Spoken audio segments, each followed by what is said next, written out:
Subscribe करें खबर plus 18 को और प्रेस करें इस बेल को। खबरों के लिए बने रहें। वो कुछ भी कह सकते हैं, महान पुरुष हैं। देखो, 2 बार के सांसद हैं, वरिष्ठ आदमी हैं, अच्छी पृष्ठभूमि के हैं, अच्छे घर के हैं, अच्छी परवरिश हुई है, अच्छी शिक्षा हुई है, ऐसा मेरा विश्वास है। मैं जानता नहीं हूँ, पर अच्छे आदमी है, कुछ भी कह सकते हैं। मैं उनका सम्मान करूंगा। वो मुझे मरवा भी देंगे तो अगर मैं ऊपर गया तो वहां से भी दुआ करूंगा उनके लिए कि भगवान इनको स्वर्ग दे। कि आदरणीय जौनपुरिया जी जो हरियाणा के रहने वाले हैं, उनको बाहर भेजने का समय आ गया है। खूब वो चाहते हैं कि 10 साल तक उन्होंने कोई विकास नहीं किया, भाईचारा नहीं बढ़ाया, जनता के बीच में नहीं गए, कोई काम नहीं किया। तो जनता चाहती है इस बार हमारा स्थानीय उम्मीदवार जीते, जो हमारे सुख दुख में हमारे साथ रहे, हमारे यहाँ का रहने वाला हो, हमारी बोली भाषा समझे, हमारी संस्कृति समझे। ऐसा मुझे प्रतीत होता है। उसमें मालपुरा का भी बहुत महत्वपूर्ण योगदान होगा। जौनपुरिया जी को मैं दोष नहीं देता हूँ, बिल्कुल ही। उनकी पृष्ठभूमि देखिए, दर्जनों मुकदमे। अपराधी जो भाषा बोलेगा वही तो बोलेगा। इज्जत से कौन डरता है? इज्जत वाला, शिक्षित, संस्कृत अच्छी पृष्ठभूमि का हो, शिक्षित हो, योग हो। और राजनीति में हत्याकार इसका कोई स्थान नहीं होता है, ये अपराध जगत में होता है। और शायद जौनपुरिया जी का पृष्ठभूमि अपराध जगत से जुड़ी हुई है। जब भी उनके हरियाणा में भी मुकदमे हैं, दिल्ली में भी हैं, राजस्थान में हैं, तो उनका अपराध से पुराना वास्ता रहा होगा, ऐसा मेरा विश्वास है। और ऐसी भाषा का प्रयोग कर रहे हैं। मैं अगर मारना वैसे तो भगवान के हाथ में है, पर जौनपुरिया जी भगवान से ही बड़े हैं। वो कहते हैं उसकी मेरी मौत उनके हाथों लिखी हुई है। तो मैं तो भगवान से ही डरता हूँ। जो भगवान से ही बड़ा आदमी हो उससे तो बिल्कुल डर के चलूंगा। पर मैं जनता के हवाले हूँ, ये फैसला जनता करेगी, कौन सुरक्षित रहेगा, कौन सुरक्षित नहीं रहेगा। और रुकिए, आप 26 तारीख तक फैसला होगा। प्रायोजित वो करता है जो पैसे के दम पे करता है, जो टिकट पैसे के दम पे हो, जो वोट पैसे के दम पे लेता है। उसको क्या डर लगता है? तो उसका जाना पहचाना इलाका है। जनता ऊब चुकी है सर, इनको घुसने नहीं देते। मुझे अभी किसी दिन पहले बताया किसी ने, उनकी एवज में उनके सुपुत्र गए। आप वीडियो भी देख लेना कि मैं जौनप्रिया, उन लोगों ने धक्के देके बता दिया ये तो जौनप्रिया नहीं है जिसको हमने वोट दिए थे। उनको इतना डर लग रहा है जनता के बीच में जाने से कि जनता क्या कहेगी।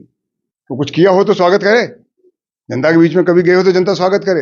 अपने बेटे को भेज रहे हैं उसी गाड़ी में गनमैन के साथ कि ये सुखबीर सिंह जौनपुरिया। जब कुछ लड़कों को, युवाओं को पता लगा, उन्होंने घर से, गाँव से बाहर निकाल दिया कि हम उस जौनपुरिया को देखना चाहते हैं जो 10 साल तक हमको दिखा नहीं। तो ये उनकी खुद की करनी का फल है, इसमें कोई किसी का दोष नहीं है। प्रमुख वो मुद्दे जिनके दफ्तर आप जनता के बीच जाना चाहते हैं, जनता से उम्मीद करते हैं कि वो आपको वोट करे। आखिर जनता आपको वोट क्यों करे? क्या ऐसा सोच कर चल रहे हैं कि आप इस सवाई माधोपुर 2 जिले हैं, इसका भला कर पाएंगे? सर, मेरी पृष्ठभूमि है, मेरा पीछे का राजनीतिक कार्य है। 2 बार का एमएलए हूँ, 1 बार का सांसद हूँ। वहां आप जाके लोगों से पूछें, कहीं मेरा विरोध हुआ, कहीं मुझे काले झंडे दिखाए, कहीं मुझे, क्योंकि मैं काम करता हूं, जनता के बीच में रहता हूं, जनता की भावना समझता हूं। विरोध उनका होता है जो जनता की भावना की कदर नहीं करते। मुद्दे जो मुख्य हैं हमारे, वो जो कांग्रेस पार्टी के, वो ही मेरे मुद्दे हैं।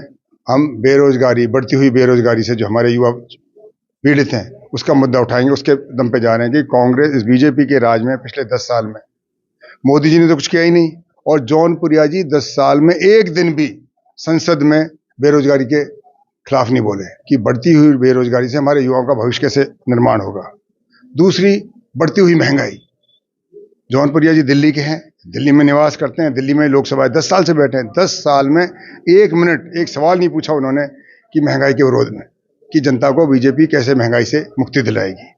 और तीसरा, कोई भी जनता हो सर, कहीं की भी हो, एक मुद्दा बनता है कि भारी आदमी को कोई स्वीकार नहीं करता। जनता ने, हो गया किसी कारण से भूलवश हो गए, जो भी कारण रहे होंगे, कभी मोदी जी के नाम पे पार पड़ गई होगी, कभी और कोई कारण रहे होंगे, पर अब मैं मानता हूं ना तो मोदी जी के नाम से उनकी पार पड़ेगी। उनके कारनामे तो सब दुनिया ही जानती है, और उनके कारनामे ही उनको लेके हरियाणा का रास्ता दिखाएंगे, ऐसा मेरा। ये आप स्वीकार करेंगे, पायलट साहब का एक अपना करिश्मा है, उनकी एक पर्सनैलिटी है, उनका एक आकर्षण है जनता में, जो जाति और बिरादरी से आगे बढ़ता है। वो आएंगे और उनका यही नहीं, सचिन पायलट साहब यहाँ भी सभा करेंगे, पार्टी को बल मिल रहा है। जैसे मुझे पता लगा अभी जयपुर ग्रामीण की जो सीट है, उसमें सचिन पायलट साहब का बड़ा योगदान है। वो सीट जीतेगी कांग्रेस, तो उसमें उनका भी योगदान रहेगा। उसमें आपकी दौसा है, उसमें भी योगदान रहेगा। अलवर तक में उनकी मांग इतनी है, तो जो समझ ही रहे हैं, और उनका है, देखो ये स्वीकार तो करना पड़ेगा आपको।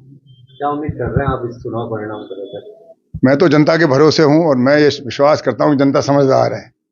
एक बार ठोकर खा सकता है, 2 बार ठोकर सकता है, बार बार ठोकर जनता नहीं खाएगी, ऐसा मेरा दृढ़ विश्वास है। Please subscribe Khabar Plus 18 for latest news and updates.